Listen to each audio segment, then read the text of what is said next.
Nshuti bakunzi b'agakiza akadomo org, amahoro y'Imana abane namwe. Ubu turi ku mugwa wa Dawidi nyirizina, aho Dawidi yari atuye. Iki kibaya ni umugezi wa Kidironi, cyakora ubu warakamye ntawe ukihari. Hanyuma Dawidi yari atuye kuri uyu musozi. Hano turareba urukuta, hirya iriya niho Dawidi yari atuye. Hano hepfo turareba aho abacamanza be babaga bari. Hanyuma uyu musozi wo hakurya niwo Dawidi yanyuzeho ahunga, yambukira kurera yono, aminuka inyuma ahunze Abusalomo igihe yari yamwigometseho. Ikindi twavuga kuri uyu musozi ni uko abagore ba Salomo bose ariho bari batuye. Mwibuke ko Salomo yarongoye abagore 1,000 bari batuye kuri uyu musozi. Hanyuma ikindi twamenya ni uko hano ariho bita Yerusalemu cyangwa se mu mugwa wo kwa Dawidi. Hakurya turareba inkike Nehemiya yasanye. Hariya naho Dawidi yaguze igihe Mugigari yateye, hanyuma agahura na marayika akamutambira igitambo ku mbuga ya Oronani. Hariya niwe yahaguze. Niho twababwiye ko hari umusigiti, hahoze hari urusengero rwo kwa Salomo. Niho Aburahamu yatangiye Isaka. Ni naho hari ibuye ry'izingiro ry'isi cyangwa se isi ifatiyeho. Bavuga ko ari naho Imana yaremeye Adamu na Eva. Hanyuma Salomo yimikiwe kuri aka kagezi. Hano hepfo niho umutambyi yamwimikiye igihe yimikwa kuba umwami wa Isirayeli. Hanyuma hano ku mugwa kwa Dawidi hari ikindi tutasiga tutababwiye kuri Dawidi. Muribuka hano niho yahagaze areba muka Uriya. Dawidi yarari hariya hejuru ku ruzitiro. Mwibuke ko hano yari inzu yubatswe mu buryo bugezweho. Dawidi yari yarubatse mu buryo bugezweho. Mutekereze ko mu myaka 3,000 ishize yari afite na toilette asiyeje yo mu nzu. Hanyuma hariya niho yahagaze areba muka Uriya. Mu by'ukuri iriya nzu gusa barayivuguruye, ariko ni hariya hejuru yarari.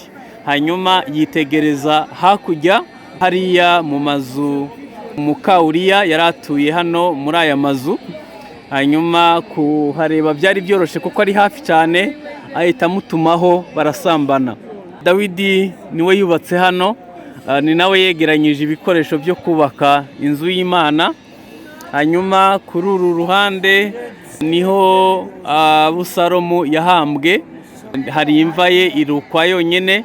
Ziriya zose mureba hejuru ni imva z'Abayuda bizera ko Yesu azagaruka, kuko ajya kugenda Yesu yazamukiye kuri uyu musozi. Hariya tureba hari agasongero k'urusengero. Abayuda bizera ko ari naho azagaruka anyuze. Hanyuma nyuma yo kugaruka akanyura kuri uyu musozi. Impamvu Abayuda bahambwa kuri uyu musozi, imva zaho zirahenda, ni uko bizera ko nagaruka azakandagiza ibirenge ku musozi wa Elayono gacikamo kabiri. Hanyuma Abayuda bari kuri uyu musozi bakazuka bakinjirana mu rusengero. Niko Bibiliya ivuga n'ubundi, ariko ibyo ko Abayuda bazazuka byo ntabwo ari ko Bibiliya ivuga, ahubwo abapfuye bizeye nibo bazazukira kubona ubugingo buhoraho. Hano dukwiye kuhigira ko Dawidi yari umuntu yagize ibitekerezo byiza. Muratekereza ko muri iyi myaka 3,000 ishize hari amazu akomeye kuri iki kigero. Aha niho yatekereje igihe yicara arebye inzu ye ikomeye yubatswe n'imyerezi, akavuga ngo natinyuka nte gutura mu nzu y'imyerezi, isanduku y'Imana iba mu ihema. Yari arebye inzu ikomeye atuyemo, yumva birakomeye, ntiyaba muri iyo nzu Imana yo iba mu ihema. Imana yarabimushimiye, iravuga ngo yabaga mu ihema rigasaza, hanyuma akimukira mu rindi. Imana imuha amasezerano akomeye na n'ubu atazibagirana ko izamwubakira inzu kandi atazabura uwo kumusimbura ku ngoma. Hano bishatse kuvuga ko iyo wubasha Imana ikubakira izina cyangwa se ikubakira inzu, iguha amasezerano atazarangira. Hano ku ruhande turareba abana b'Abayuda baje kwiga. Iki gihugu bazi kubika amateka. Bibiliya iravuga ngo muzabyigishe abazabakomokaho, muzabyigishe abazabakomokaho. Ubu bariho bariga, buri kanya abana babo biga mu buryo bukomeye. Ubwo ni ukuvuga ko bafite umwana bamuhera ari mu nda, bakamwigisha mu buryo bukomeye. Bazi ko bagomba kumutoza kuva akiri mu nda, bakamutoza mu buryo bw'umwuka, mu bugingo no mu mubiri. Ibi bituma Abayuda bakomera cyane, bamara imyaka ibihumbi byinshi. Mwibuke ko hari igihe bamaze imyaka 1400 baravuye ku ikarita y'isi, ariko bagaruka bacibuka ururimi rwabo, bagaruka bacibuka imbibe zabo, bagaruka bakira Abayuda batavanze. Ese twebwe abana bacu tubatoza gute? Ese tugerageza kubahuza n'icyo Imana ibavugaho? Ese tugerageza kubahuza n'ijambo ry'Imana, cyangwa se dupfa kubyara gusa ariko tutitaye ku cyo abo bana bazamara? Imana ibaho umugisha. Twari twasuye urugo rwo kwa Dawidi, umugwa wa Dawidi. Hano hari hakomeye, niho Yerusalemu ya kera, niho bita mu mugwa wa Dawidi. Hano turareba ibisigazwa by'amazu Dawidi yari atuyemwo n'abantu be. Mu by'ukuri biratangaje kuba mu myaka 3000 bashobora kubaka inyubako zikomeye gutya. Amabuye baraconga bakayubaka mu buryo butangaje. Hano baje kuhasanga kasheye, bahasanga n'ibiceri bigaragaza ko Dawidi yahatuye mu by'ukuri. Dawidi Imana yari yaramuhaye ubwenge, imwubakira izina mu buryo bukomeye. Hano twasuye ni mu mugwa wo kwa Dawidi. Hano niho hari mu rugo. Aya yari amazu atuyemwo we n'abantu be. Imana ibaho umugisha. Hano turi ku nkike Nehemiya yubatse. Aya mabuye biratangaje, wakwibaza ukuntu bayaterura. Amabuye aremereye atya. Kugera hano aho tubona amabuye manini niho Nehemiya yubatse. Hejuru ni ibyo bongeyeho kugira ngo barinde umwimerere wo hasi. Uru ruzitiro bagubatse mu minsi 52. Abanzi babaseka, babakoba, bababwira ko bidashoboka, ariko biratangaje kuba barabashoboye kubwubaka muri iyi minsi 52. Birashoboka ko ibyo uri kubaka ufite abaguca intege, ariko imbaraga z'Imana zizagufasha ukora ibintu bitangaje. Shalom. Hano turi ku iriba aho Elizabeti yahuriye na Mariya. Muribuka Mariya igihe yari yasamye inda, byabaye ngombwa ko ahungira mu rukiga, kuko muzi ko umuco wa Kiyuda iyo wabaga wasamye inda bagutera amabuye ugapfa. Yaje kuza mu rukiga kwa Elizabeti. Hanyuma Elizabeti yari atwite inda y'amezi 6. Mariya nawe yari atwite inda nto, yabibwiwe na Gaburiyeli. Bose bari barabibwiwe na Gaburiyeli. Mwibuke ko Yesu ari mubyara wa Yohana, barutanywa amezi 6. Iri riba niryo Mariya yahuriyeho na Elizabeti. Barahoberana, atangira guhanura, aravuga ngo narinde gusugwa na nyina w'umwami Imana. Mariya nawe avuga ubuhanuzi bukomeye, ashimira Imana ko yibutse Isirayeli kuba twita umukiza, ari byo bitumye Isirayeli yibukwa, nk'uko Imana yavuganye na Aburahamu n'abandi bahanuzi bose bamukurikiye.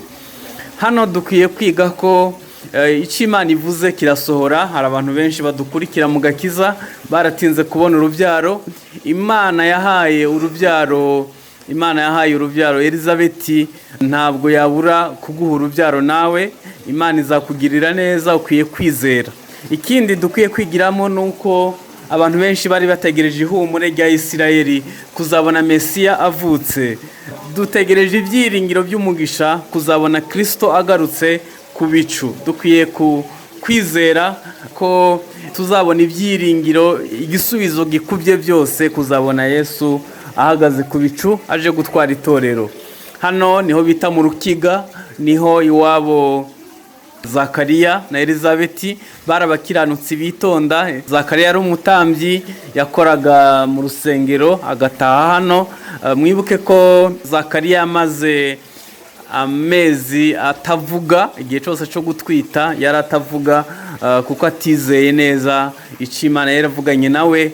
Ariko igihe Yohana yavuka akamwita izina, yatangiye guhanura, avuga ibintu bikomeye bizaba ku bwoko bwa Isirayeli, ngo abatuye umudugudu wose baratinya ku bw'izina rya Yohana.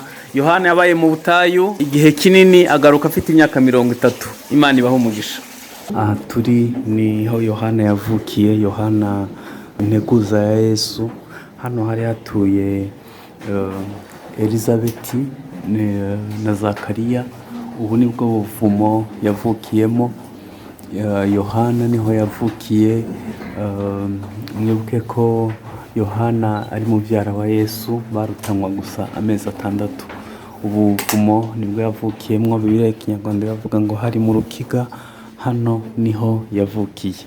Hano twasuye urugo rwo kwa Kayafa ku uyu munsi wacu wo gusura Isirayeli muri Yerusalemu. Hano turi ni mu buvumo kwa Kayafa, ni muri gereza Yesu yafungiwemo.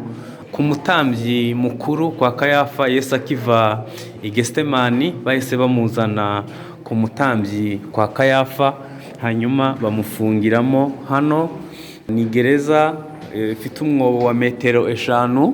Yesu bamumanuriyemo arara anaganamo. Hano mu by'ukuri wari umubabaro ukomeye. Biratangaje kuba mu rugo rw'umutambyi hari gereza.